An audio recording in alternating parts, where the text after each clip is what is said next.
right, Steve, it's showtime. All right, everybody, let's make some noise for Eric Abbenante versus the world. I'm Steven Richardson, the supportive sidekick, and I am about to introduce our host with the least, Eric Abbenante.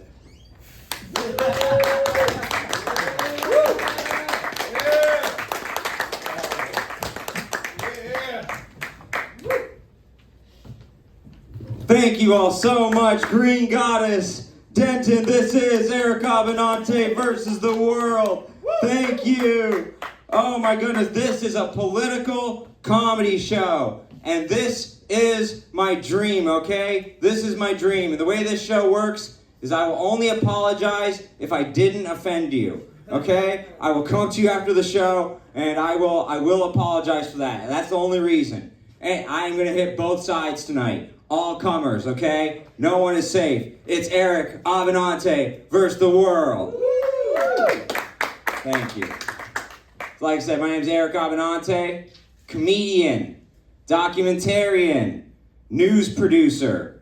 These are the things I pretend to do, okay? I mean, this is special. This is a special night, okay? And I want you, please, give a warm round of applause for my sidekick Steve, okay? My supportive sidekick Steve. Thank you all so much. Will I assassinate my career tonight? Hey, we're gonna find out. Tune in to see if there's a next episode. But Steve, how do you think we're gonna do tonight, bud? You are going to make history today. Oh, thank you so much. I appreciate it. You are going to be the only Jew in America to succeed at nothing. Nothing. Dang. Steve, I thought you were supposed to be my supportive sidekick. Hey, when are you going to support me and, like, pick up a bar tab? Yeah, I mean, Steve, come on. You know that's against my religion. Come on. How could you ask? It's not kosher. Not kosher. Yeah, it's, I get it, Steve. I'm not good at picking up tabs. I'm not good at picking up stand-up comedy. I get it, okay? But I picked up your line for you, okay? Greedy Jew, taking lines. Oh, yeah, end of scene. But seriously, give it up for my buddy Steve. He came off of work to be here. He's killing it. He is my supportive sidekick. And he's already gone in a couple of Jew jokes. Very good. Very good job reciting what I wrote for you. Very good. It was so anti-Semitic, what I wrote for you. Oh, my goodness. Oh, and thank you to the venue we are at, the greatest legal dispensary in Texas, Green Goddess Revival. Okay? Thank you all so much. Comedy, laughter is the best medicine. And right now, Americans need to take drugs. You know what I'm saying? This show is about comedy and politics, and we're covering the news of the day. And what's going on? Nothing big in the news, right? What's going on? But seriously, this is the best play. And you know what? We're gonna have a message later in the show for Ken Paxton. Boo. Yeah, boo, Ken Paxton, yes.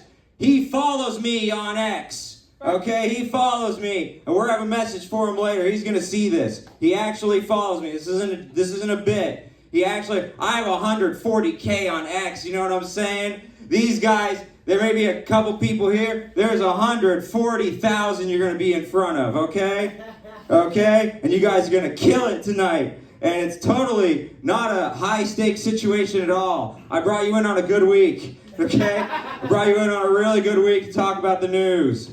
Okay? But this is the greatest place to get your legal high. Okay? If you're pro-drugs. And if you're anti-drugs, like all the conservatives in my mentions, upset at me that I'm doing a show at a dispensary, well, you need to calm down because it's just hemp. Okay? It's just hemp. And you know what? That's not their fault. Ken Paxton, that's his fault, and we'll get to that later. But it's just hemp. Like, come on. Hemp, when it's asked, am I weed? It's like, I identify as weed. It's trans weed. It's just, It's great. I mean, smoking hemp, it's like smoking Bible paper. And actually that's an insult to Bible paper because when you smoke Bible paper, it has an effect. Called "You're going to hell." That's the effect.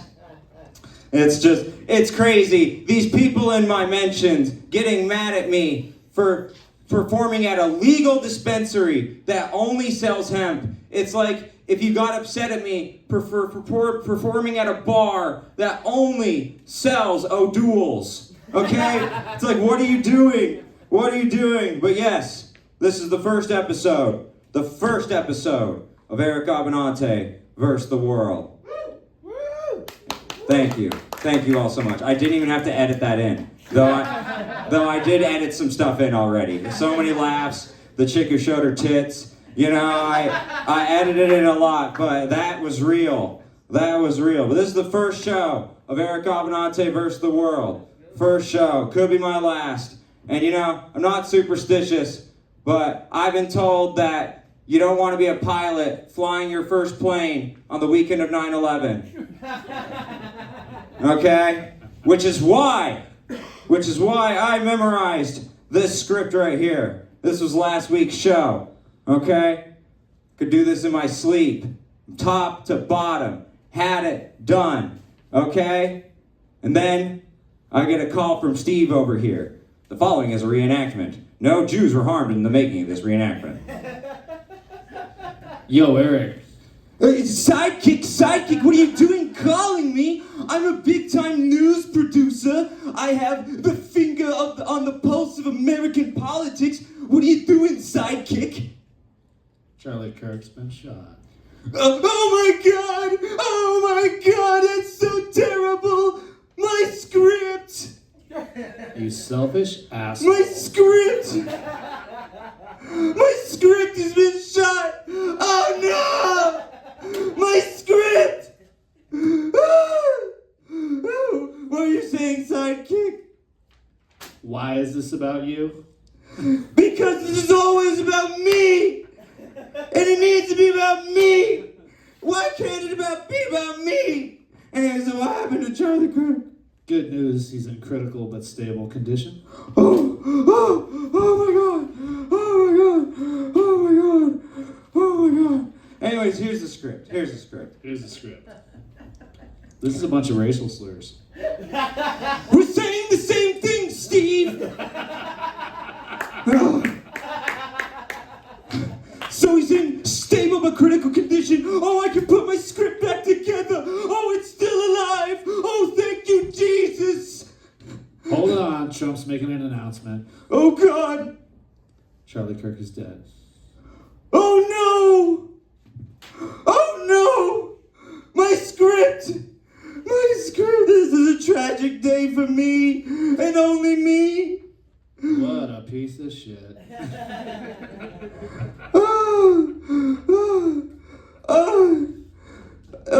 I'm sorry, Steve. I'm sorry. Just for me, this whole Charlie Kirk shooting, it's a real turning point.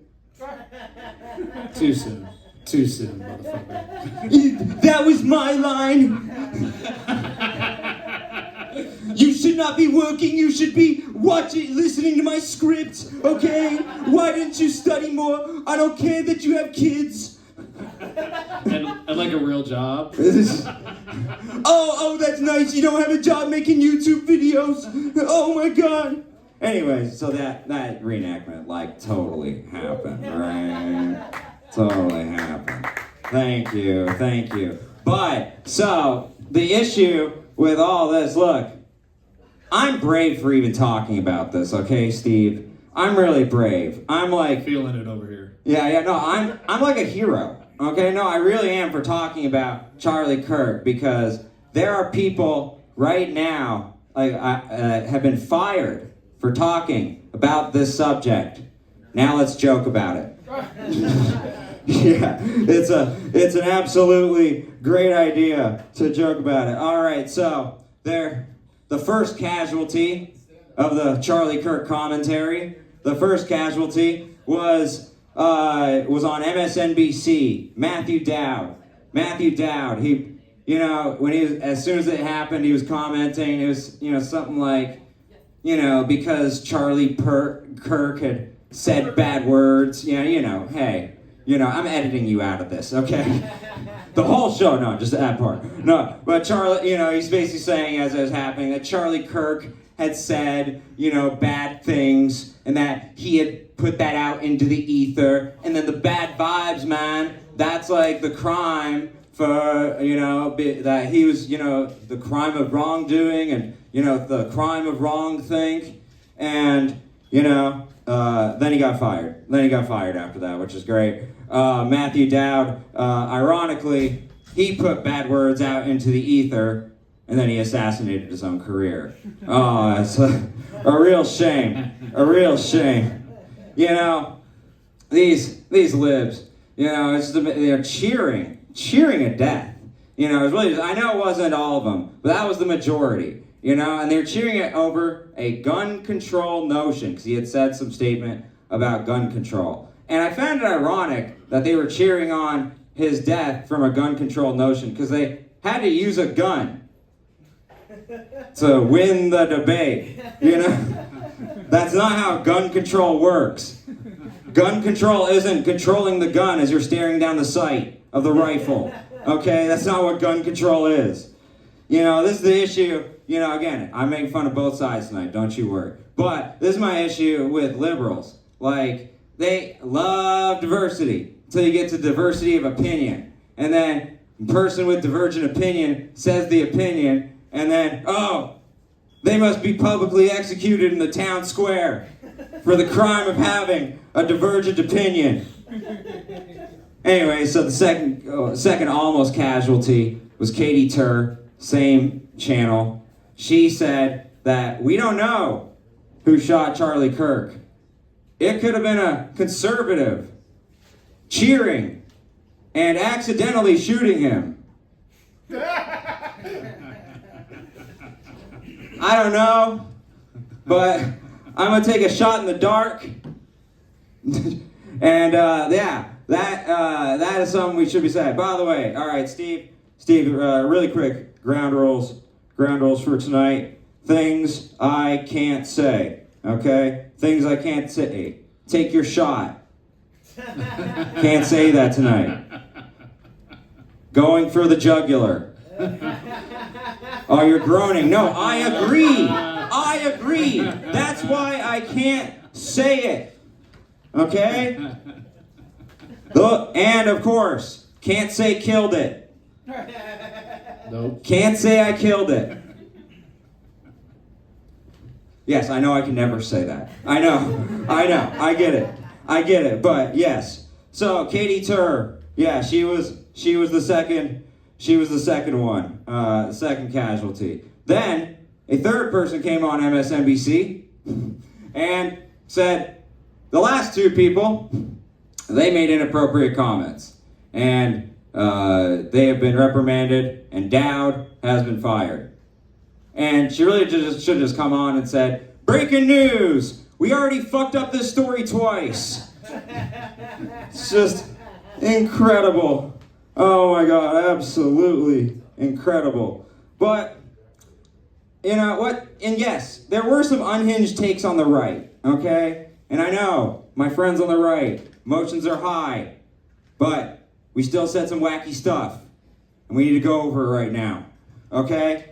The craziest thing that we said on the right was that Charlie Kirk Day needed to replace MLK Day.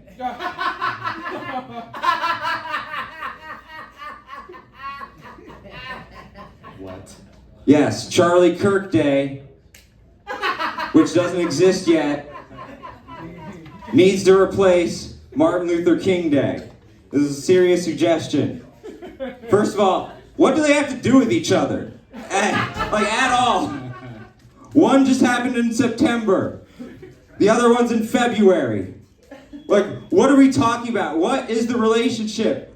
Poor Martin Luther King just catching strays.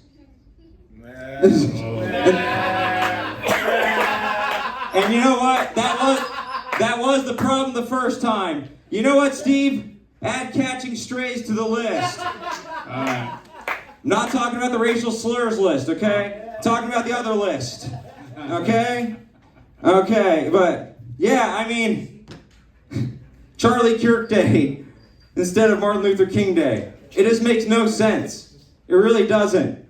And come on, like, even leftists, they probably think Charlie Kirk, if he was MLK, would be like, I have a dream that one day we get people together of all races, colors, and creeds, except white people, round them up, and deport them out of this country. I have a dream. And it's like, yeah, that wouldn't, probably wouldn't fly, yeah. But, you know, I'm more interested in talking about society's reaction. Oh, there's such a cute dog here. You know, that isn't a heckler. No, it's a cute dog. I know, it's very cute. We brought bitches. See, you brought bitches, Eric. Very good. Very good. All right, so I'm more interested in society's reaction to this. There were people on, TMZ, live. There were people cheering this death live as it happened in the control room. People on Blue Sky and on TikTok cheering this death. And what's really disturbing is that it's part of a trend, because they did a poll on this. 42% of Gen Z believes that words, if they don't like them or agree with them, constitute violence. And therefore, violence would be justifiable in response to those words. And I gotta warn you, Gen Z, it's not a good precedent. It's not a good precedent. Gen Z is gonna go into the doctor. The doctor, you have cancer. Well, you're dead, doc. And ironically, you need a doctor if you're not dead yet, because, oh man, you said a word I don't like. You know? Look, he just said words, okay? And this is personal. This involves all of us. People could be watching us, be like, oh, he said a word he didn't like. Bang. And that's it. Look, comedy's hard enough. You say something on stage, and the punishment of it not working is the painful moments of silence. Okay? Which you have heard all tonight, the whole time. Okay? Not one single moment of laughter. I've had to edit in every single one of them. Okay? But comedy's hard enough, okay? Like, I don't need to be shot if a punchline doesn't work, okay? Really sounds like they're desperate over their roast battle. We're taking up to a new level. Can they survive the 3 jokes? I don't need Russian roulette comedy. I don't. But to get serious for a moment, these people killed Charlie Kirk over his words to silence him. It's absolutely disgusting. He did what you and I do. He here talking to crowds, and he debated all comers. No matter what you think of him, he debated all comers. Left, right, center. Prove me wrong. Okay? And yes, there were times where they did prove him wrong. But ultimately, hey, no one's undefeated. No one's undefeated, okay? We've all had heckler. Yeah, he is setting it up like a comedian and a heckler. I'm going to film owning the heckler. And yes, sometimes the heckler did win. But he had a pretty high ratio, honestly. He did. He was doing pretty well. And you know what? He was talking to everybody. And they really, instead of winning the argument intellectually in the marketplace of ideas, they decided to shoot him. And when you do that, you don't win. In fact, he's in heaven right now, wearing the championship belt on that argument. He is, okay? Because you couldn't defeat him while talking, okay? That is what happened. There are high stakes tonight. There are, okay? Freedom of speech, the First Amendment, and the ability to say unpopular opinions publicly. Stating unpopular opinions publicly is the bedrock of the only free speech society that has ever existed on Earth, America. okay? We need to say unpopular opinions like, white lives matter too. Yeah, we're going there. We need to say unpopular opinions like, make America great again, okay? And we need to say the most unpopular opinion of all, which is, Eric Abbenante is funny. We need to say these unpopular opinions to save this country, okay? The first two, you'll get called racist. The last one, you'll get called racist, sexist, homophobic, anti-Semitic, ableist, all the ists, okay? But I'll end this ending monologue on this. You're like, please, when does it end? Okay, don't worry, it ends. It ends, don't worry. It's right on the script of the racial slurs, right under the N-word. Okay? Okay, so, this is how it ends. So, I am a news producer, big time, just flown out to New York City, and was to talk about the Epstein files and how Trump has kind of exacerbated this problem. And so, the Epstein files, Trump has been, throwing up everything against the wall to distract you from the fact that I'm in the Epstein files. He wants to distract you from that. He wants to distract you from that. A recent one is, that vaccine that I made you all take, maybe it didn't work, and maybe it was, dangerous. Maybe I shouldn't have done that. Anyways, don't think about me in the Epstein files. And so, it's just all been a distraction. It's all been a distraction. And after the tragic passing, I was thinking, I was like, wait, did Trump order a hit on Charlie Kirk to distract us from the Epstein files? I'm sorry you had to do this, Charlie, but you sacrificed yourself for the greatest president on earth, Donald J. Trump. If only you were like me, Neo, and you could have dodged it, but you couldn't, because you're not as good as me. No one's as good as me. I'm the greatest. Oh, Charlie, you sacrificed yourself for the greatest honor of all, helping me. Oh, like a candle in the wind.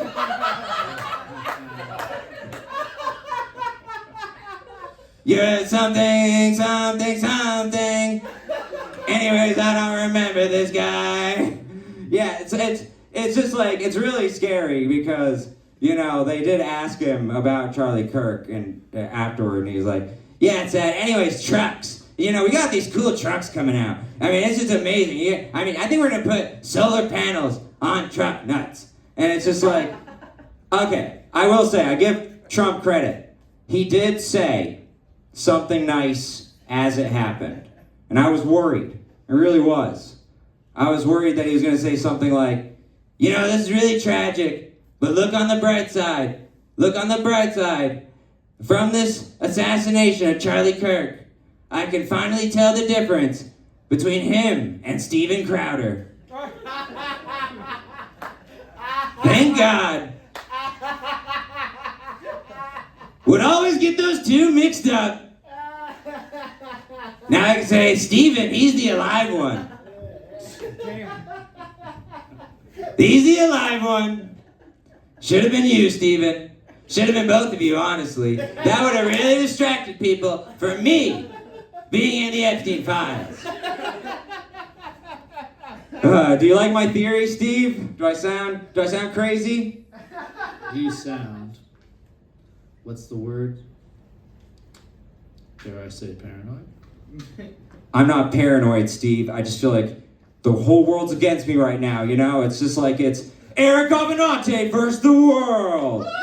Yeah!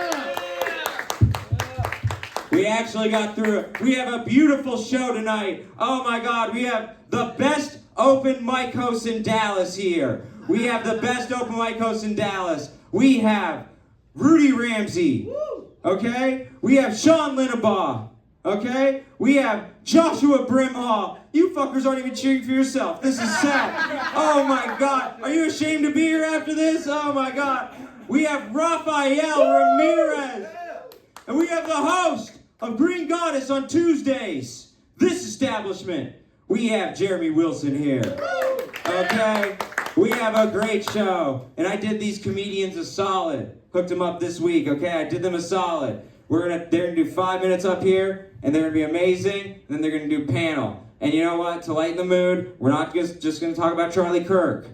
We're gonna talk about the Epstein files too, okay? Just to lighten the mood a little bit, okay? But first, before we get to our first comedian, which would be Sean Linebaugh. Oh my God.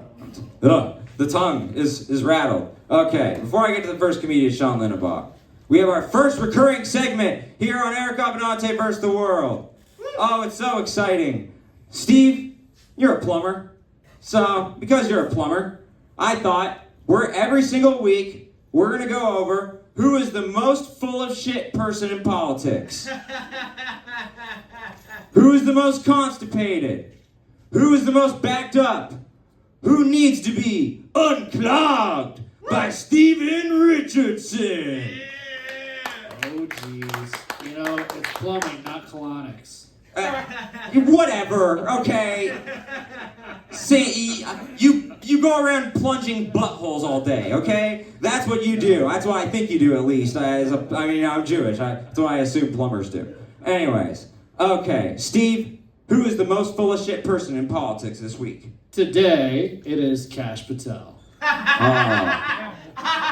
You are so right, Steve. So right. First of all, here's how full of shit Kash Patel is. Kash isn't even his real name. It's not his real name. His real name is spelled Cash and then Y-A-P. Kashiap. His name is Cash App. His name is Cash App. Okay, so Cash App over here this week. Okay, he's in charge of the FBI. He's supposed to, actually hunt the person down who did this. And come on, every single member of the FBI has at least fingered a patsy within 24 hours. Okay?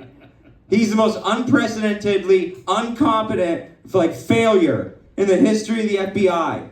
Okay? He's an idiot. Couldn't find the person for a long time. Just looking.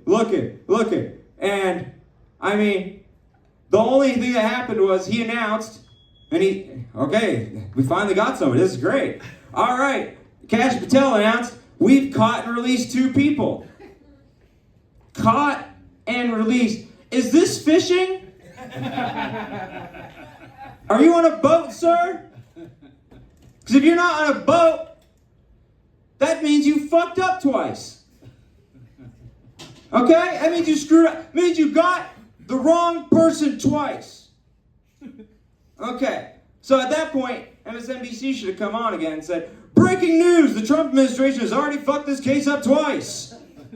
It's just unbelievable. Unbelievable. Then, they finally catch him. Why? Not because of anything Cash App did. Because the alleged shooter, the dad, turned him in. And then, with tips from us. So, the worst part is, Kash Patel goes up there and he says, we did it. No, we did it. We were the ones who brought him in, you lazy Cash App piece of shit. Return to sender. Anyways, you just got unclogged by Steven Richardson. There you go.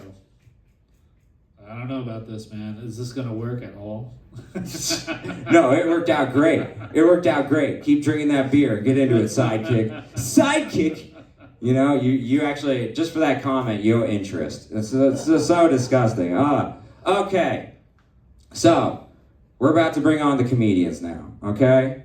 We're about to bring on the comedians. George Carlin had a saying. Every time he watches another comedian, he roots for that comedian to have the best 5 minutes that he's ever seen.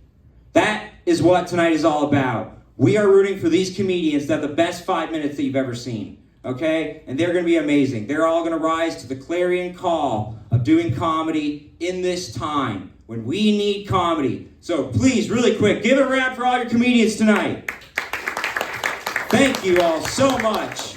Now, coming to the stage right now is the host of what they call the toughest room in Dallas. It ain't like this. This is a nice room. This is the baddest, toughest room in Dallas. and his name is Sean Linebaugh!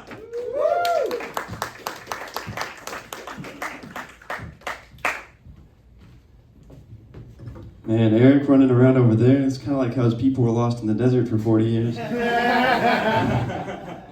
I think he's having a tough time saying my name just because it sounds awful German and our family's had some problems back in the 40s. But you'd think he'd be getting better about that considering his side won at the end of the day, so... He'll do a lot better than us at this point, so like, come on, get my fucking name right, pal.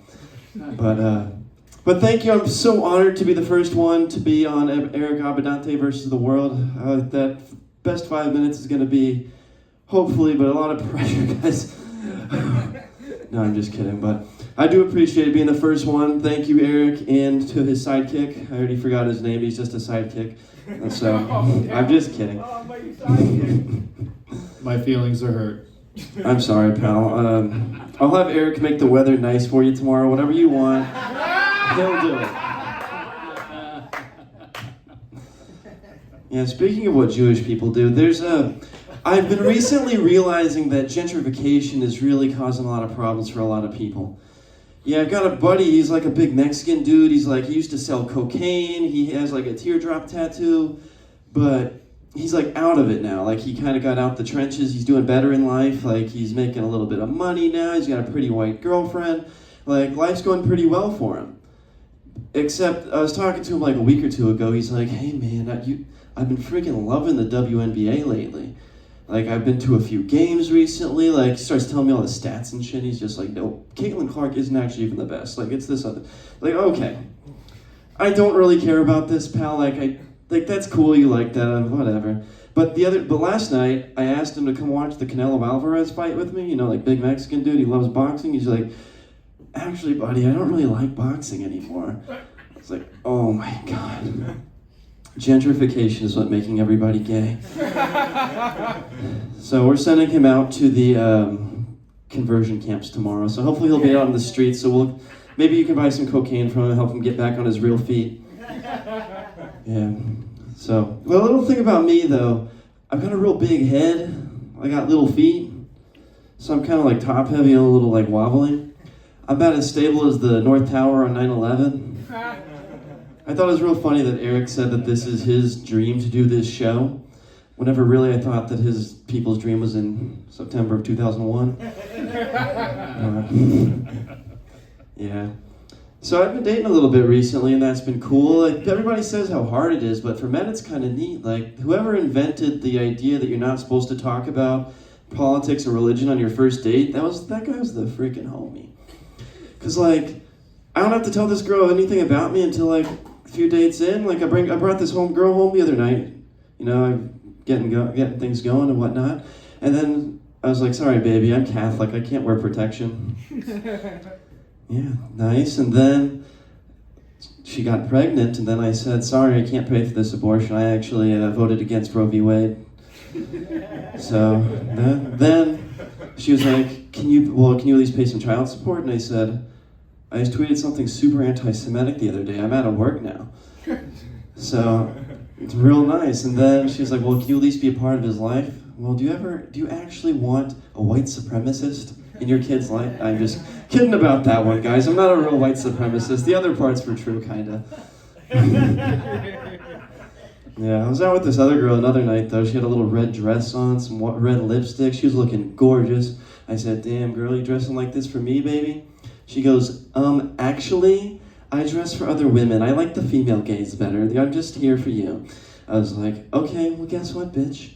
I dress this nicely for the homies, too. Yeah, their compliments mean a lot more to me, too. As long as they're from a culture that doesn't like gay people, though. It's like, I don't want no conflict of interest there. Like, y'all do what you want to do. It's just not for me personally. That's why, like, my Muslim friend the other day, he told me I had a really pretty smile. I was like, thanks, buddy. Because I was like living on a cloud for a couple of days. Because I know that if he was gay, his family would have stoned him to death. And so it was like pretty nice. It's the same thing with like your abilities though. The compliments are a lot nicer coming from your friend. Like I punched my friend in the arm the other day, just like in a playful way, just like a laughing type of punch. He's like, "Damn, Sean, that was a strong punch." And if that had come from a woman, like we don't hit women, of course, but if you had like tapped her on her arm, she doesn't know what a powerful punch feels like. So, if she does, then she's just talks back too much. But I don't want to be compared to her ex anyway, though. But anyway, like that friend gets his ass beat all the time, so it's like you understand that he knows what a good punch is. But this is a politics show, so I'll go ahead and end on more of a political type joke. I think that I don't like politics a whole lot, but I think that they kind of can be boiled back down to the children. Like the left loves abortions, they love to get those kids out of there, just like have them, get them out of there, done, quick, easy, good. The right, they want you to love your children, to grow with them and cherish them, raise them to love them, until they're gunned down in third period. So, my kids don't personally have to worry anything about that though, because the morning after pill is very libertarian, so there's that. And that's everything for me, everybody. Thank you again, guys. We're gonna have a good time tonight. Hopefully the show goes great. Very good. Oh, thank you so much. Yes. Give it up one more time for Sean Linebaugh. Thank you so much. Linebaugh. I still get it wrong. It must be my, the Goyim. I can't pronounce the names properly. I can't do it. Oh no. Oh my God, that was excellent. I'm proud of him. All right. So he used to host. He just passed the baton back to the guy who originally hosted the toughest mic in Dallas. Please give it up for the man, the myth, the legend, Rudy Ramzy. Yeah. How we doing tonight? I'm not used to a crowd that just sits there and actually listens. Q&As is pretty tough. They're usually heckling or just having their own conversation. This is gonna be fun though. I don't know how well you guys can connect to my jokes though, because I'm just a family man. I just work hard. I have kids. It's hard to see people in here having sex at all. Sorry, you guys just look like that. Except for Rafa, I know he's over there taking them out, trying to get his green card. Keep on working on it. Keep on working on it. But like I said, I have children. I used to be a stay-at-home dad for the longest, but I used to sell drugs. So it's like, I sell drugs. I'll be a stay-at-home dad. But after having 2 daughters, I really got tired of cleaning shit out of vagina. I did. Like, I was okay with the first one, and because I was like, okay, I get it out of there. This is what you gotta do. Also, I didn't know you're supposed to wipe from front to back. I did not know that. I didn't know that was a thing for women. I don't have nothing, for us guys, nothing gets stuck in between my butt crack and my balls. But, for my daughter, I had to learn that, and then I had a son in the middle. Then I had another daughter, and I was like, I do not want to do this no more. It was like 3, 2, and 1 year old. No, I told my wife, look, you can be a stay-at-home mom. I'll get a nice job. I'll stop studying crack. We'll get this all worked out. She was okay. I never sold crack, by the way. I'm just saying that. Just weed. A little bit of ecstasy here and there. Acid is my favorite, by the way. Acid's a great thing. By the way, if you've ever gone to... you guys don't have kids. Anybody have kids in here at all? Nobody? No? Okay, wait, try this out. Here, try it out. Take a little bit of acid, or some mushrooms, or whatever. Take your 2 to 6-year-old child to the water park. It'll be so much more fun. So much fun. Our water just looks like diamonds everywhere. It is the coolest thing ever. I didn't think I'd be able to have such a great time with my child on acid at a water park, but it was the best. The best. That story made me forget where I was at, but just rethink about other stuff. You guys heard about the Philly Karen? You took away the ball from the little child. You hear about that? Yes. Yeah, man, that shit is crazy. Yeah, the man was all like, he was like all scared. He shook like he just saw a black person walk into his kitchen. He was like, oh! and he gave the ball back to the lady because she was gonna be complaining. She had that short little bitch haircut. I remember that. My gym teacher had that in elementary, and I was like, I know she's eating carpet. And even though, I should have been thinking about it that way. I was in elementary. But it got me thinking. Remember when I was a kid, and like I would go to the Ranger game, and I always wanted one of those. I always wanted to see one, and then I never had a dad, so no catches for me. What else? I'm not very good at like swapping into the next joke. Like without being heckled, because usually I hear somebody complain about something, and then that gives me the window. But like a complete silence is like. We can heckle you. Nice mustache! Oh, thank you.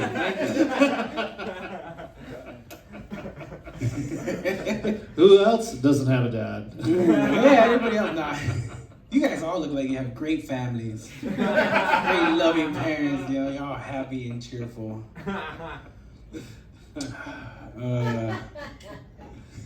Cue the sad music. I was I was into midgets before it was cool. Yeah. I went to my cousins when growing up here in Texas. My cousins took me to across the border to the strip club over there, and it was my first time there, and I didn't know. Yeah, I was just amazed. It was cool and whatever, and then like I saw a midget, and I was like, well, that's different. And she took a liking to me. She sat on my lap, and I was like, wow, her thighs feel like a turkey drumstick. I was like, this is fucking crazy. It was pretty sexy. And then she opened her legs and showed me her wishbone. And I completely snapped. I know that's corny. They call it nugget porn, actually. You know that? Yeah, it's kind of weird. Yeah, that's a person. And I can't say little person. And little person sounds weirder too, I just had sex with that little person. There's a bunch of kids over there. No, not that one. Anyway, I don't know if I've gotten the light yet or not. Steve?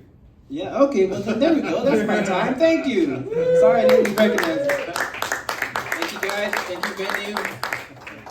Thank you, appreciate it. Hell yeah. Give it up one more time for Rudy Ramzy. These are the hosts of Quinlan's in Carrollton, Wednesdays at 10 p.m. All right, so here's how the panel is going to work, gentlemen. So, we're going to talk about the Epstein files and Charlie Kirk. Which one do you guys want to do first? Let's do some Epstein. Hell yeah. All right. So, really quick, Trump has basically just exacerbated this whole situation, right? He has completely screwed it up. So one, let's talk about just the Epstein files in general, and two, what do you think of Trump and how he's handled it? Has he handled it great, or has he kind of screwed it up? Let's hear. I mean, I think he's done a good job. I think he could, he's just trying, he likes the mystery. He likes to kind of keep you guessing a little bit. Oh, he's guessing with this. Yeah, he's throwing everything up against the wall. I agree. Yeah, so, I don't know. If I was him, what I would probably do is just release the whole things and just tell people hey, I thought she was 17, or I thought she was 18. But the legal counsel of Sean Linebaugh. I love it, actually. That's very smart. Very good. Again, I'm in the wrong religion for law as well, so. No, I need an agent. You can be my agent, okay? If you're somebody, anybody, No, I'm just kidding. You're doing, I think that's a good point. Why doesn't he unredact the files? Rudy, what do you think about that?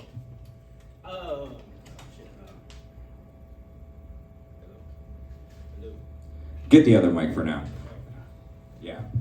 Why doesn't he repeat the question one more time? I was silencing my sidekick. I'm sorry. He was bothering me with the unsupportive comments. It disgusted me. Sorry. So why do you think Trump isn't unredacting the files? Because the conservatives, they love to say, well, if there was anything on Trump, the Biden administration would release it. And I flip that on them and say, okay, if Trump is innocent, why doesn't he release the files? So, Oh yeah, because he shows us that he's a child molester. He's what? Just so you know, so a big-time news producer. The show I work on, my host had traveled the country 2+ years with the Epstein victims. She has said she has never met a victim who has heard of anything with Trump. But that doesn't mean he didn't look the other way when something terrible happened. And that's part of the question here. If he just didn't look the other way, that's enough for him to want to not release this, right? So that's the question. Oh, okay. Well, So you think it's because he's in there? either way, it doesn't look good. Like either way, it makes him look like a guilty party. Because you can.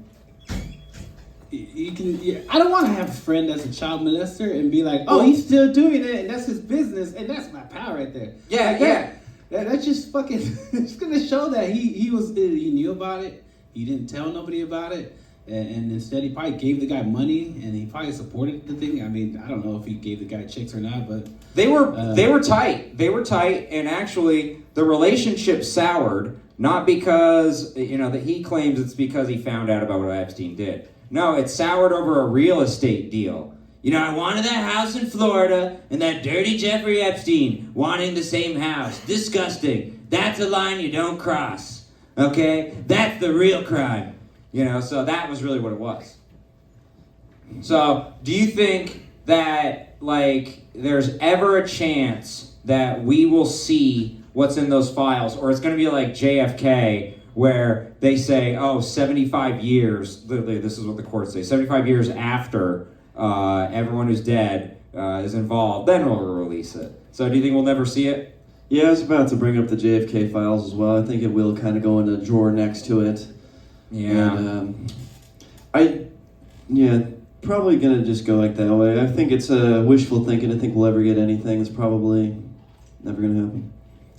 Yeah, it is very interesting, and so I guess So, do you guys want to talk about Charlie Kirk? Can I just say one thing beforehand? Yeah. Your Trump impression is very fun to me because it sounds a lot more like a South Park character. It's the worst Trump impression ever, and I'm proud of it, okay? It's not good, but I hope I inspire you, all of you, to do impressions, because mine are the worst. But yes, it's a caricature. Yeah, I understand. I just thought it was fun. I thought I was watching South Park right now. Yeah, because Kyle. Kyle. I'm Kyle. Oh God, I'm Kyle too, actually. Oh no. Yeah, that's unfortunate. So do you guys want to avoid Charlie Kirk? I totally understand. There are people who are losing jobs left and right just talking about it. Okay, so what was your reaction? What do you think about? What is your reaction to the reaction? Shit, man. I mean,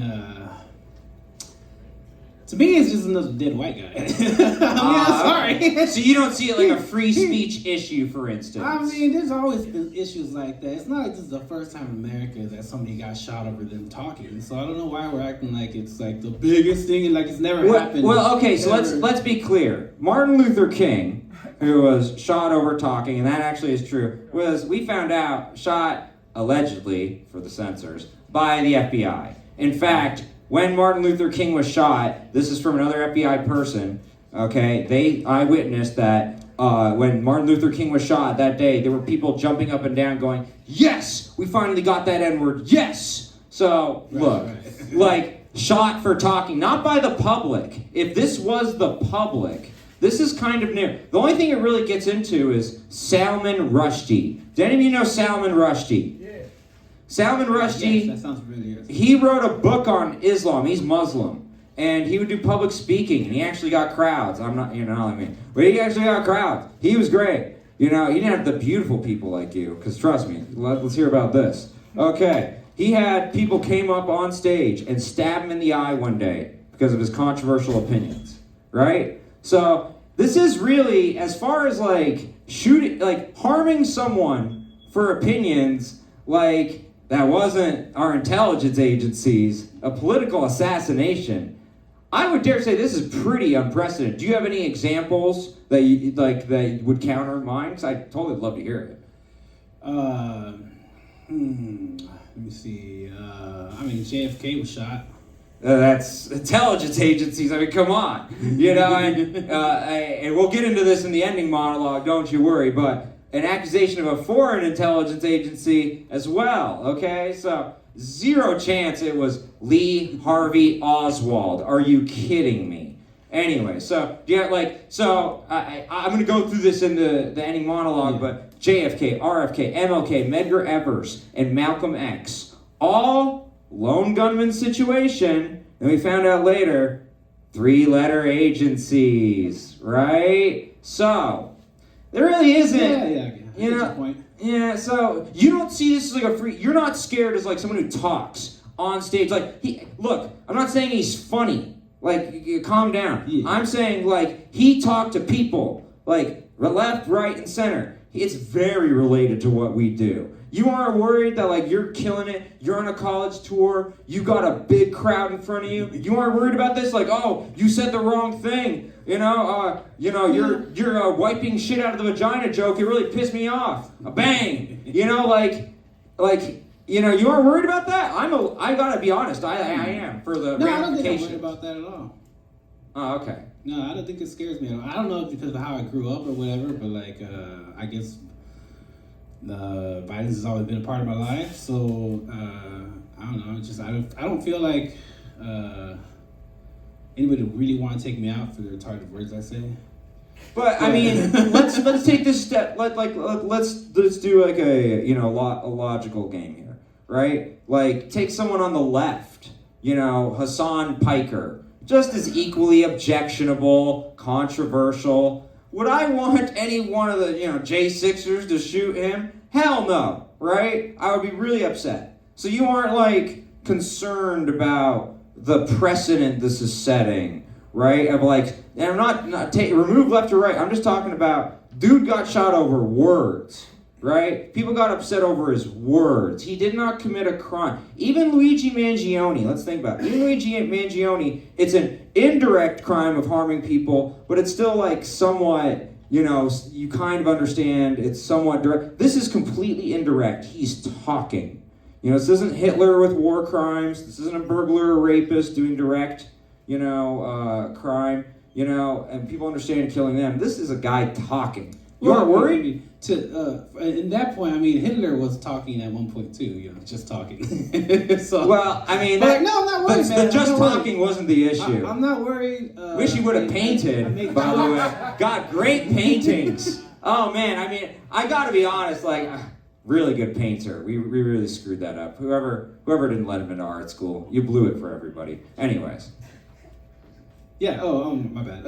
Yeah. No, I'm not really that worried about it. I just don't think. I think it's just a time that'll pass, and nothing really changed. I mean, I got bigger things to be worried about. Like, I get deported because I'm brown. So like, come on. Hey. You really think I'm like, oh no, white guy dead? Trump, please do not deport Rudy. I know you watch. Please, we love him. He did great on the show. We're trying to book him for future shows. Please don't deport him unless he says anything bad about me online. Okay? Then get right to it. Alligator Alcatraz for you. Okay? Yeah, no. Please don't. Again, we're trying to protect everybody. I want him to be able to talk shit, be able to make his Jew jokes against me. I would be sad if anyone harmed you. For real, bro. Right? Yeah. So, but you know what I'm saying? Like, I think it's I'm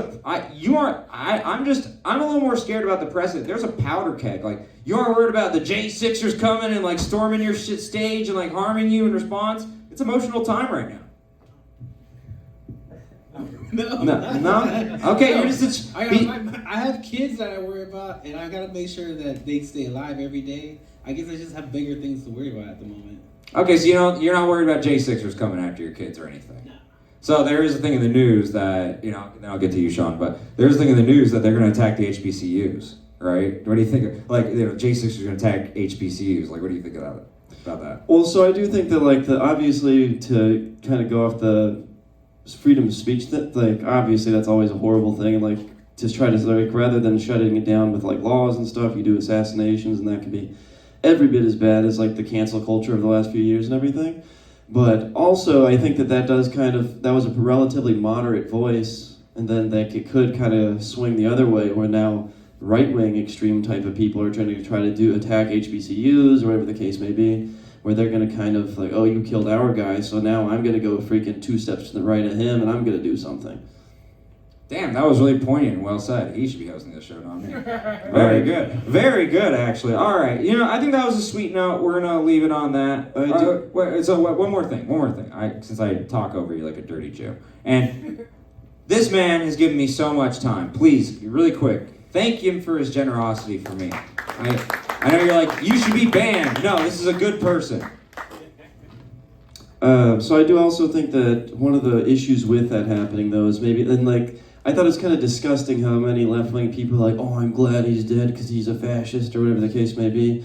And like part of the problem that they had was his border wall, like the deportation of Hispanic people. And I think that's kind of more of an education issue because like if some of them had met more Hispanics like Rudy, maybe they would have been more like, okay, we do want to deport some of these guys. That's all. Nice. Very nice. No, that is a great way to end it. First of all, I am so proud of these two. You got to go to Quinlan's if you're watching. I got to tell you right now, they have built something special. I did see somebody literally do a non-2-minute set. And, oh my God, I heard this was the toughest mic in Dallas, and then they sprinted out.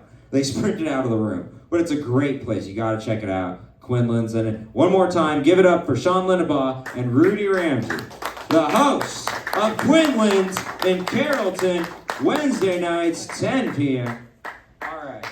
Thank you, everybody. Thank you, Eric, for having us. It was an honor to be your first guest. These two gentlemen have been very patient, and they are always patient when they watch me. I will tell you that right now. I challenge them to do a duo set, like how me and Steve, are going back and forth so masterfully up here, okay? Flawlessly. Not gay at all. Yeah, exactly. And they are going to rise to the challenge. These are impressive men. Please give it up for the host of the Dirty Job Brewing mic in Mansfield, Texas. The amazing Rafael Ramirez and Joshua Brimhall. Woo!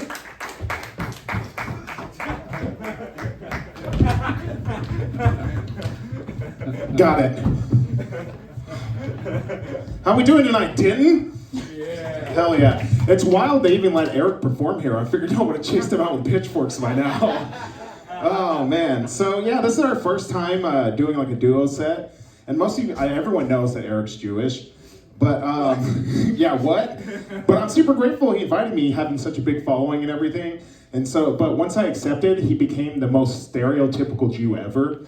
He started immediately shaving time off my set. He was like, the best I can do is 2.5 minutes or 5 share, Joshua, it's your call. Yeah, I'm really grateful to be here. My name is Rafael. You can follow me on Instagram on Little House on the Parody. And I'm really happy that Eric really enjoys coming to our mic. He says it's one of the funnest mics he's ever been to. And I just want to thank him, and I want to use this opportunity and to please ask him to stop coming to our mics. Oh, man. But I'm seriously, I'm glad he got a place, like a new venue for this show. And he got such a great time slot, 7 p.m. on Sunday. Like, people aren't stopping watching football for this shit, I can tell you that. Yeah, which is crazy. I'm surprised that he wanted to do it today, because I don't know if y'all know, Eric is so Jewish that he makes his wife work 256 days a week so that he can stay at home and count the money. Hey, Eric, I didn't know they sold like pajama suits at the Baby Gap. Yeah, Eric, you look like Bill Maher's boy toy. But seriously, Eric's a great host. Like, I'm really grateful to be here and like to reach out to his following. But I went and checked his Twitter following. He has 140K. 100 of those are Russian bots. What? Really? 140K? That's a lot of fucking racists. But like, I'm flabbergasted he actually asked me to be on the show because I don't know shit about politics. Like, I seriously thought Epstein's list was Angie's list. And I was fucking confused why Donald Trump was on there when I was looking for a plumber. Facts.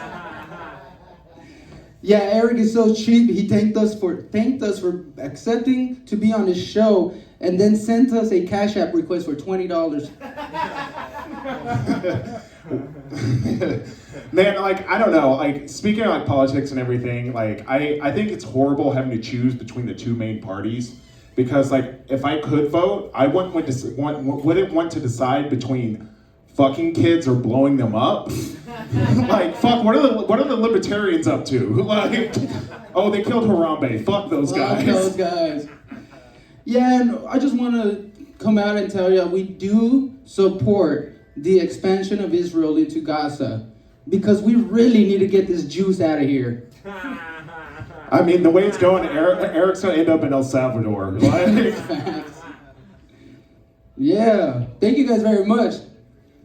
yeah, thank you. I Yeah. guess that's our time. I don't know if we got lighted or not. No? Did we have more? Oh, there's a light. All right, we got lighted. Thank you guys. Wow, that was amazing. That is the strategy when you're up here. Make fun of Eric. The audience loves it. They can't get enough of it. Okay? They need that. All right, so they're about to do panel. They're amazing. But we have our headliner here. Do you want to know why? Because he hosts this place.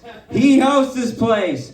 And when I told him that I booked him, he's like, wait, you're hosting a show at Green Goddess?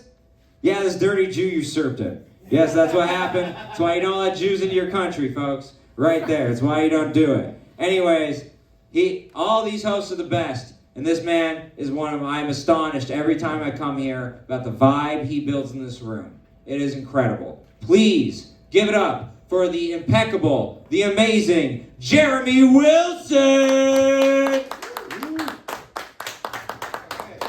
Yeah, fuck yeah. Jesus Christ, this microphone's short. Alright. I fucking never have it whenever I host this fucking thing. Oh, shit. Alright, we're all fucking tired. It's Sunday. Tits or ass, folks, huh? Tits or ass. Let me hear it. No, hold on. Let me hear it for tits. Let me one at a time. Let me hear it for tits, okay? Nothing for tits. That's crazy. Let me hear it for ass, alright? Yeah, that's what I expected out of Denton, Texas. Because they say that tits are for Republicans and ass is for Democrats. I'm a libertarian, so I like feet. Okay.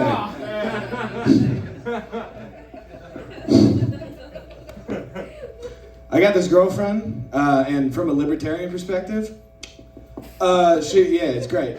Good feet is what I'm trying to tell you. So we were having the conversation the other day. She's like, oh my God, who's your celebrity crush? If you had to pick one, who's your celebrity hall pass, Jeremy? And I was like, honestly, I'm so in love with you, I don't think that I have one. And then I watched her go, the same. Yeah, absolutely. I watched the thought of her being able to say, the guy who's playing Superman now, completely disappear from her mind. She was just thinking about the Superman guy. And then now I had to like actually think of who my celebrity crush was, and I was like, I did a double feature of Chinatown and Network the other day, which is shocking to do as a 23-year-old.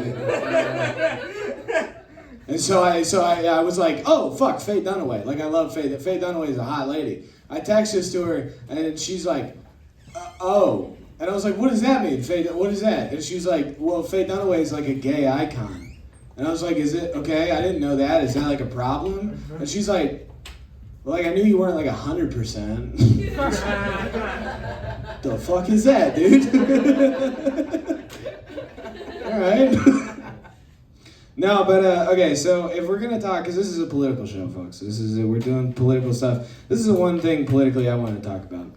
I am 23. I am a UNT student. I go to the University of North Texas, which is right down the street from this place. And currently, online, there's this great trend that I'm sure nobody else in this room knows about, save for that side of the fucking room. But it's because you guys are 40? Okay, so...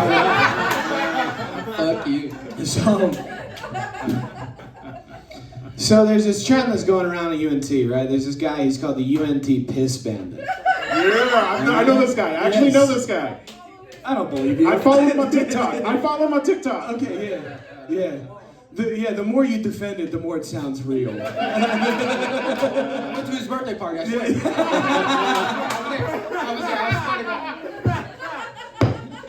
Yeah, okay, so there's UNT Piss Bandit, right? And he's been going around, and what he started out doing was he would piss outside of like the signs of dorm buildings or like buildings on UNT. So it would say like Clark Hall, and it would be him pissing outside, right? And it wasn't a big deal until there became a squad called the UNT Piss Detectives that have started. I'm not making this up. This is just true. This is what the future generations are doing. This is what your tax dollars are going to pay for our fucking FAFSA. Okay? So these UNT Piss Detectives, right, they're trying to catch this guy. And that's their whole goal, is to catch this dude. This dude's been elusive as fuck, dude. But the problem is he got a little too, like, over the top with it, right? He pissed on the statue of Scrappy the Eagle, right? And so before this, everybody was like, yeah, look at him, he's pissing around, we're having a good time. He pissed on the statue of Scrappy, shit went real south. Everybody's like, we need to fucking find this guy and kill him. We need to fucking get this guy, right? And because they're like, this is harmful to school pride, mean greens, like, I was like, what is that? No, no. I think the UNT pisser's doing a good thing, right? Because what he's doing, hold on. What he's doing is arguably, like, the least harmful thing I've seen happen on a college campus this week.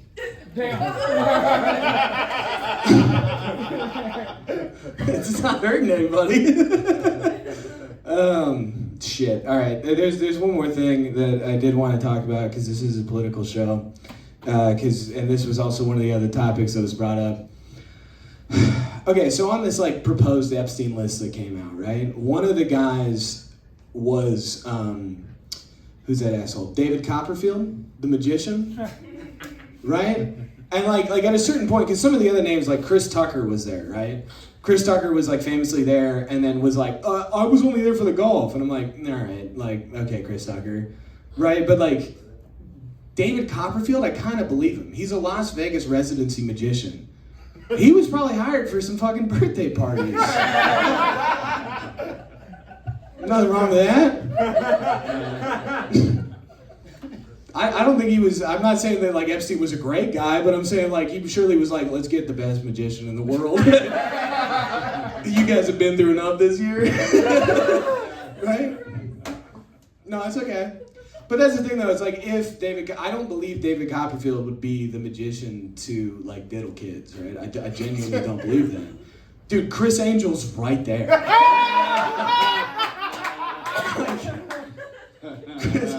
And you know what you call that? A mind freak off. Folks, alright, now, there you go. Did all that for a shitty pun.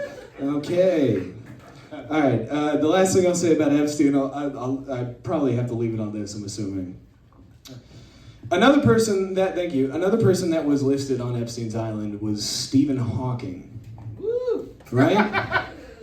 Yeah, so like famed astrophysicist Stephen Hawking was on Epstein's Island.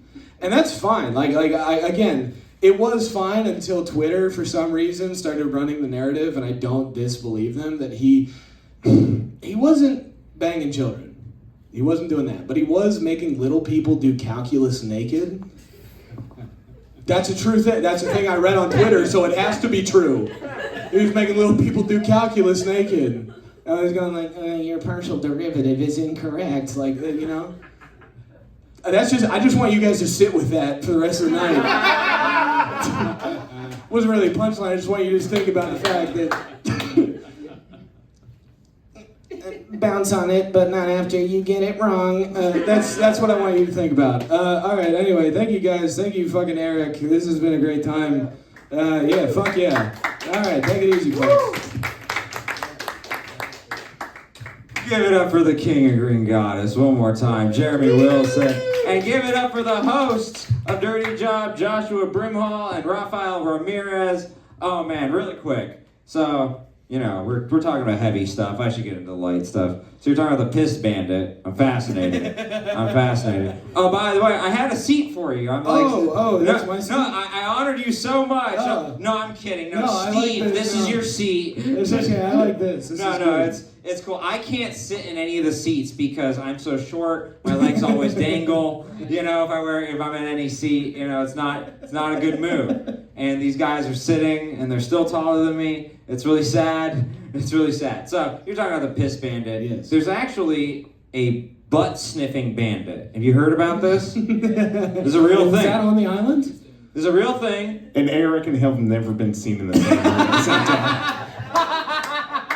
He's the perfect height. That's what I'm trying to say. I saw him getting a whiff of mine when I came in. You really stepped on my punchline at the end. My comedic genius was we were both going for the same rebound of me being a disgusting Jew, you know, and so it's really. But so I really do want to know, as representation, what is the crime? He was behind, didn't touch, right? The defense. You're the guy. No. What is the crime? What is the crime? This is the same as going, well, on Epstein's Island, what were they wearing? Technically, I know I sound like Alan Dershowitz. Technically, when I got the topless massage, I had my underwear on. Yeah, no. I really want to know, what is the crime for sniffing a derriere? You know, sniffing a derriere, like disturbing the peace. You know, category on Pornhub. Yeah, it's absolutely amazing. Was this in public? Yeah, yeah. So there's actually like security footage. It's like it's like a I don't know if it's like a Walgreens. It's in New York, right? It's one of the big cities that ain't here. Our grocery stores in Dallas County close at 11 p.m. Oh my God, we can't deserve to call ourselves a big city. Anyway, so it was in one of those Walgreens type, and you could see the footage of him going, now if he touched her, that's a crime. But, you know, I could earn 10%. This is a terrible thing that happened to you, Mr. Butt Sniffer. It's the way that his knees can take this at 40. Well, it's because he's been doing it so much. I just turned 45. How dare you? No, 35, and I know you're like, oh my God, you look so immature and so agingly old at the same time. You know, how did you do it? Benjamin Button disease. Anyway, so every time you guys said something terrible about me, I looked at the list, okay? And I found a word for each of you, okay? This is why I'm prepared. Okay, you sons of... Okay. Octoroons! Eric's really just mad that he invested a whole bunch of money into Skechers shape-ups, and that came out so great. No, I'm just really mad that there were six comedians in Steve tonight, and I did the worst. No, I'm proud of you. That's the George Carlin shit right there. Everyone freaking killed it tonight. I am actually really stoked about that. That actually happened. All right, so to combine the two, right, into one question. After poor Mr. Kirk was shot, in the aftermath of all this, the Trump administration was able to get passed a bill that's saying we are not going to release the Epstein files. Right. Riddle me this. Is that just a coincidence? Or something more? Who wants to go first? You got it. You put the mic up to your face first. You're going to crush this dude? No, I'm not going to say anything. Like, so them saying they're going to block them blocking the Epstein files in the aftermath of the death, same day. Well, didn't it happen at the same time? I think the vote was happening when he... Pass it now! Pass it now! We only have 60 seconds. Where no. nobody's paying attention to it? No, it was in the aftermath though, hours after, I believe. Yeah. So... Clearly a hit planned by Trump. Well, again, for the YouTube censors, allegedly. Yeah. Allegedly. But it doesn't look good, does it? No. Yeah, that was my thought, is it doesn't look good. The presidency. Yeah. It doesn't look good. Yeah. And you know, the issue is like, he learned from the FBI, you know, I see how you missed, I can give you some pointers. You know, that's the scary thing. You know? That's the other thing. That's the other thing, though. They're saying Charlie Kirk got shot by a professional because it was a great shot in the neck. But that guy fucking missed. Picture perfect. It was supposed to be a headshot. Okay. What if I could talk about that? It was a 200-yard shot, so you just know that they were white. God forbid, Okay, you know? God forbid a white boy knows how to use a scope. Yeah, you know. Yeah.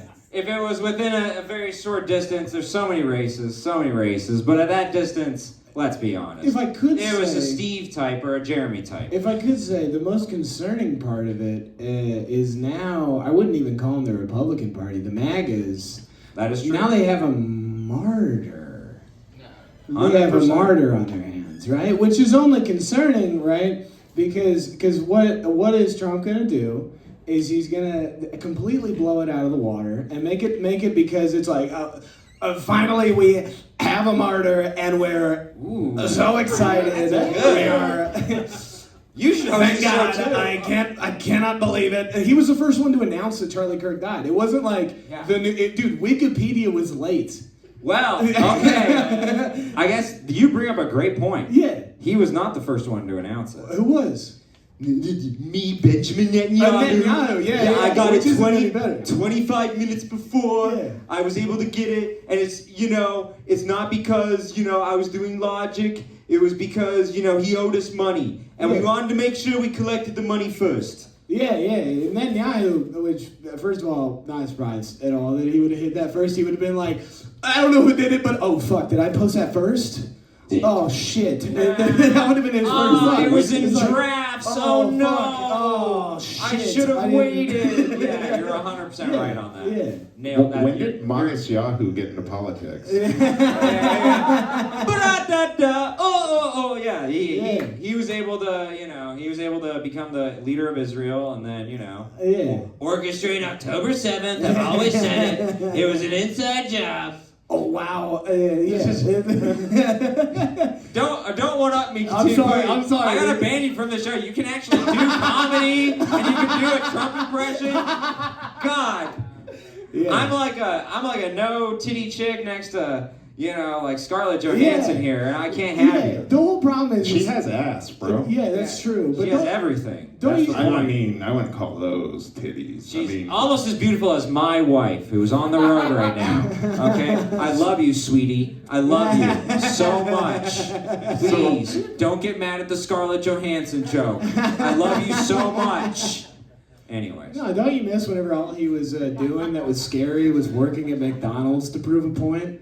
That was the best part of his whole thing, was working at McDonald's. Just put the fries in the bag, Donnie. Dude, that was the happiest I'd ever seen him. Yeah, it's because he got to I'd never seen him happy. Have you ever seen an autistic person on a train? That's exactly what it was. It's like, it was the same way. It's like if you gave your autistic child Lego I'm gonna sketches. eat so many fish fillets, Yeah. so many. To be fair, he was pretty happy being the garbage man. Yeah. I love Dude, taking he's out the autistic. trash.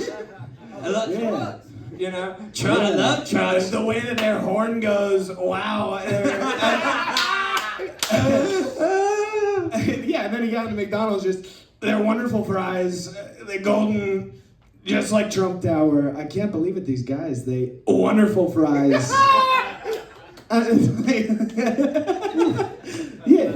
I'm gonna edit your impression over mine, okay? And it's gonna be so good. I'm gonna be great at this. Yeah. Oh, okay. So look, we have a couple things that we need to discuss here, but mainly. Hold on, before we get started, I have a question for the venue. This being a dispensary, it's cool if we do drugs, right?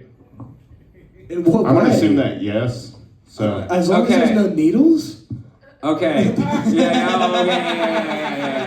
We like this place. We like this place. Oh, you know what? You brought me. Yeah, that's right. Oh, yeah. I can't read. Elect that MFer again. Yeah. That's so this right. is a 2020 Third map. term. The economy's Third doing so term. great, I couldn't afford a new one. Yeah, and I have mine in camel because I'm still in the closet about supporting them. You're one donation to Israel away. You might be my new sidekicks. The Trump hats.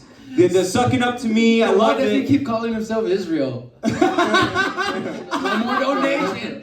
One more donation. Yeah. Dude, he's gonna Mission Impossible skin suit himself Yeah, into being wait. Netanyahu. Not my Yahoo again. Okay, I am impressed, you terrorist. I am impressed that you were able to find out the trick. When you make out the check to Israel, it goes out to my bank account. Yes, that is very true. Very true. Okay, so no, serious question. I actually think this should really kind of take up the whole thing.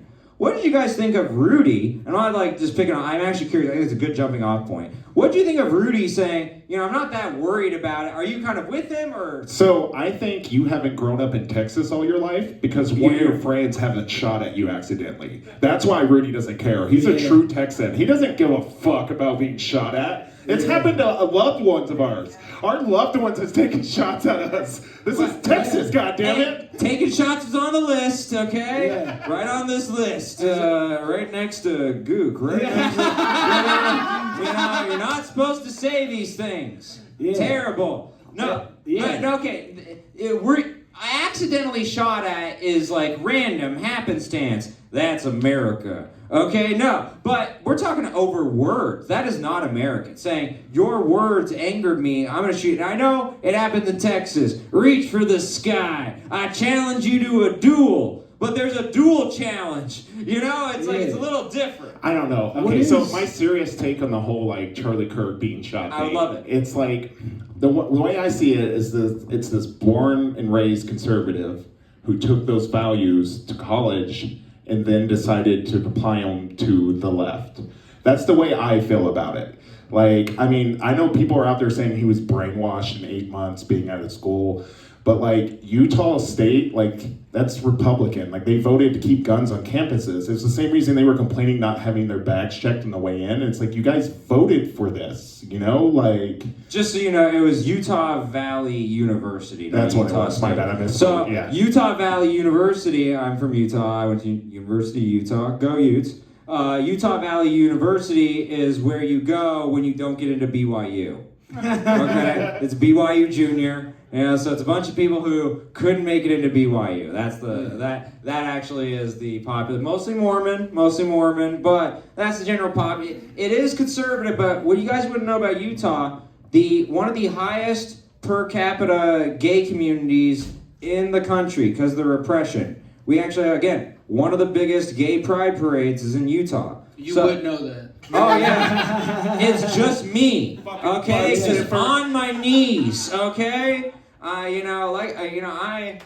am just, You had to grabbing. pass those classes somehow. I grab all the dildos thrown on the WNBA courts, put it in my mouth, okay, and I am the gay pride parade, yes. What I think needs to be said, the most important thing about all of this, right, is for me personally, this is me, Jeremy Wilson speaking. I hate Republicans and liberals and all of the politicians that we have on either side very equally, and I don't agree with any of them, and I don't like them. But the most important part is that Charlie Kirk was a 31-year-old man who was going to colleges to debate 21-year-olds. There's a 10-year difference in wisdom, education, Performance-enhancing drugs. Right. So the most important part is that what happened to him is horrible. Because I hate both sides of the aisle. I hate the centrist. I hate everybody. I don't like him.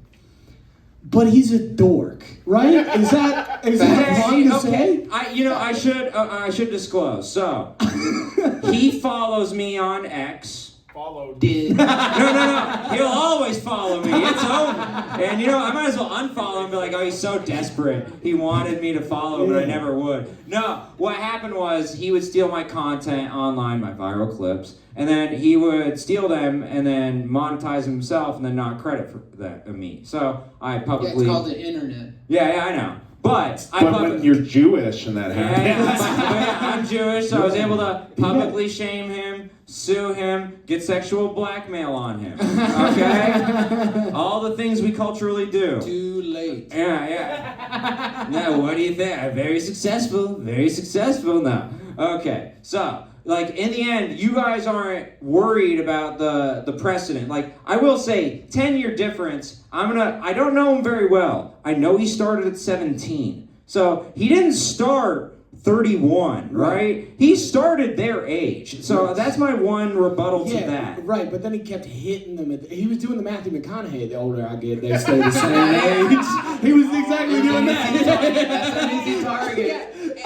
And look, I get it. He uses all the techniques we use to own hecklers, right? And to get the clip. Yeah. Right? I totally get that. Yeah. But still. Wait, you also tell the heckler you'll suck him off after the show if he shuts up? Why are you spoiling my opener? Like, please stop. I don't have that many shows, okay? That was my next week's opener. But no, I mean, I'm still worried about the precedent of this, even though, okay, he was a little older. Wait, this job pays?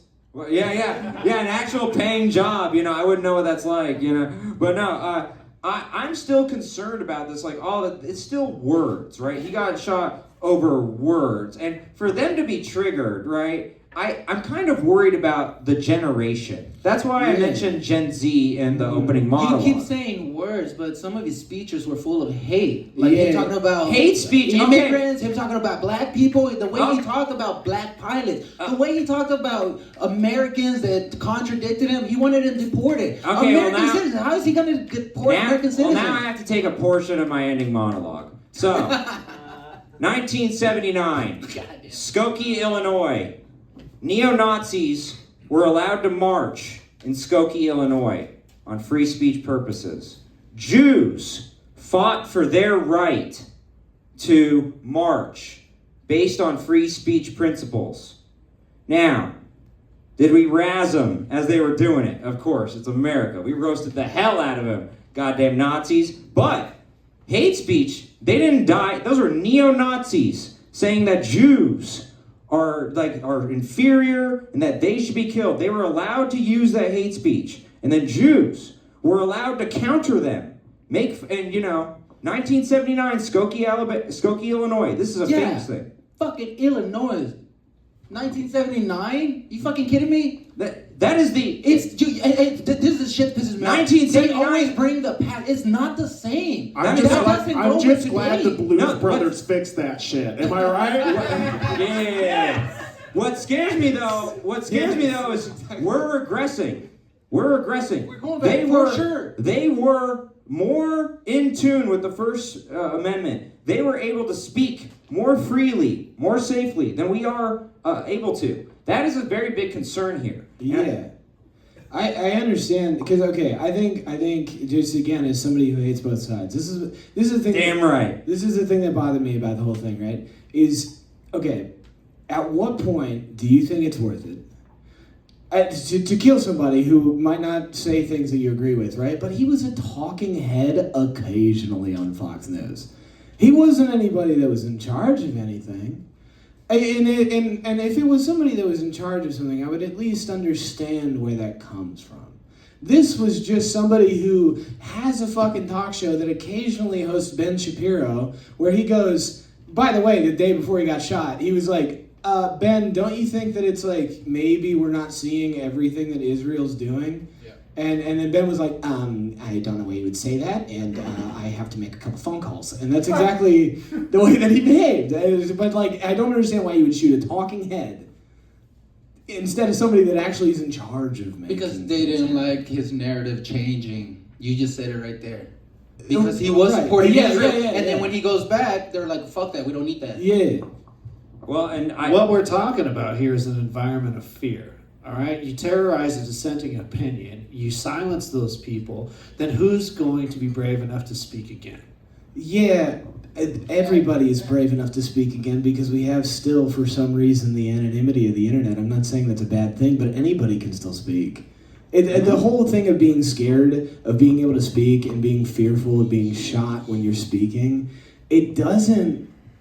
it's not as big of a deal as you'd think it is. So I'm going to have to say you're wrong on that because almost every speaker canceled their speaking engagements after that. Because all across they're the pussies. United States. All across the United States. Because they're pussies, though. Well, and also that is like a traditional thing. Like it's like a half-mast situation. I just want to say this now. If there's anyone that wants to book me for speaking, I will do it. I will give you a discounted rate. I'm not afraid. This is like tickets during 9/11. I'm going to take advantage of this shit. If there's anybody that wants to book me to sit on the smallest stool, I can do that. Well, really quick, clearly all of you are unafraid. You came here on one of the toughest nights to do comedy. I really appreciate you guys doing that. There are others who would have ducked it. I appreciate you guys. So clearly all of you. And also, we're all talking, and we have differing opinions, but I fight for the right of you to disagree with me. Because if you can't disagree with me, then we're all fucked. So, okay, well, we need to kind of center this.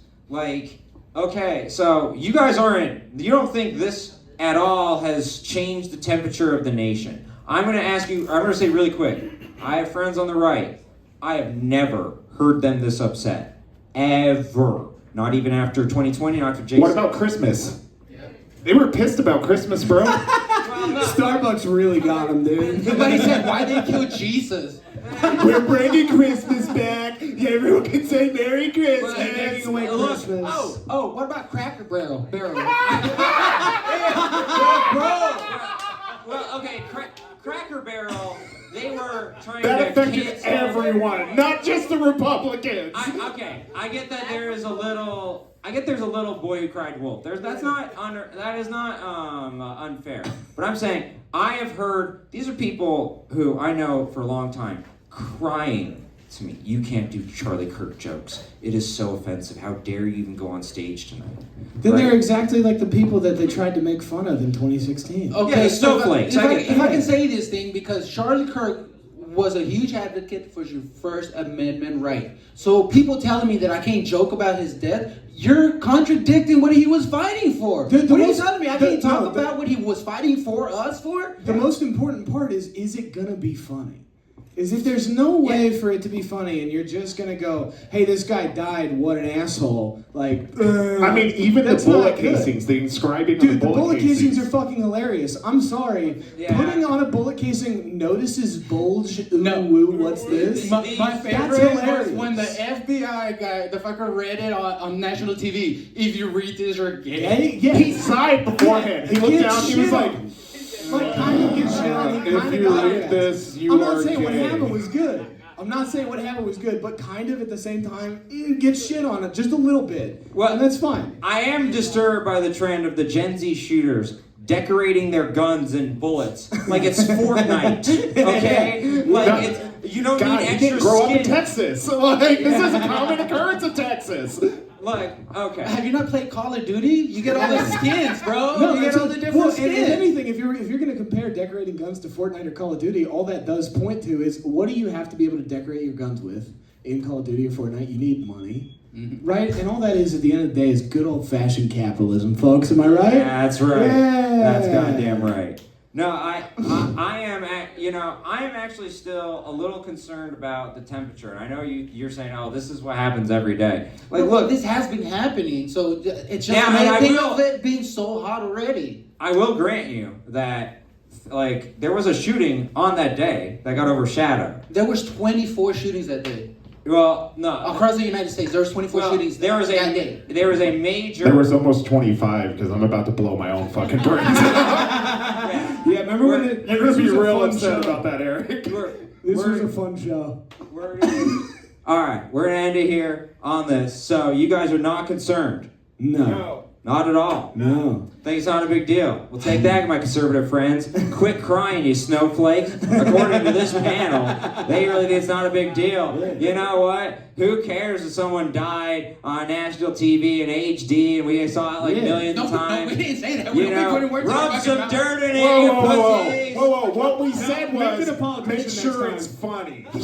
Yeah, make sure it's funny. Yeah, and that's all that it's about. Yeah. So, okay.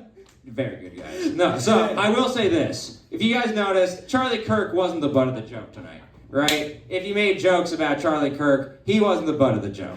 I don't see why that would be a good idea. Anyway, so thank you all so Hey, much. can I say one last thing? Of course, that you bro. need to say about Epstein Island. So Stephen Hawking was teaching physics to his fucking kids? So not physics from the reports, just general differential calculus, but not to children. That's the important part. It was to above age little people is what he was doing. You sound like a Discord mod just I then. know, I'm just above age. They were above age from all the reports, but they were little people, which is like kind of like the easiest cop out on Epstein's So island. now there's like some smart ass bitches over there on They- that island. Just She got to learn fucking calculus. I'm gonna go nod out, guys. I got a spoon and a lighter in my pocket. Appreciate you guys. That was the hosts of the Dirty Job Brewing, Joshua Brimhall, Rafa Ramirez, and the host of this place, Jeremy Wilson. Okay, he Hey is on guys, Tuesdays. fuck Trump. Yeah. See, we allowed him to say that. Okay, that's the whole point, and I love it. All right, quick ending message. This is very quick because we bit off so much of it. So, why'd you guys not talk about the shooter? I don't believe who the shooter is. That's a distraction. Like I said, every single time, lone gunman. Well, it turned out to be the FBI, including Sirhan, who was accused of killing RFK Jr. And RFK Jr. on a podcast was like, Sirhan, he actually didn't kill my father. And unfortunately, no one could understand RFK Jr. But should have been national news. Should have been. And people are asking me, hey, did a 3-letter intelligence agency do it? Hey, did a foreign intelligence agency do it? Oh, why would you ask? That's so terrible. Oy vey. But, I mean, look, 9/10 and 9/11, my people have been accused of doing both. Okay? Sorry, I'm just bragging. No, my people have been accused of doing both. And I think it's disgusting that you guys say that about Charlie Kirk's assassination, even though in the background there were dancing Israelis. I think it's absolutely disgusting. But look, that's what this show is about. Dedicated to Charlie Kirk's memory, free speech, and allowing both of us to debate all sides, okay? We would never let that happen here. If someone tried to come in and shoot me for words, guess what would happen? Steve would step in. Oh, fuck that. No, I have Steve. kids, bro. No, Steve would step in and protect all of you. He is my security. He is my supportive sidekick. Anyways, thank you all so much. This was a dream. This is about as well as it could have freaking gone. Okay, I can't believe it. I cannot believe it. I will be back next week if they allow me. We'll see. But I'll be back. My name is Eric Abbenante. This was Eric Abbenante versus the world. Thank you to all the comedians who were on the show tonight. You kicked ass. And thank you, Steve, my supportive sidekick.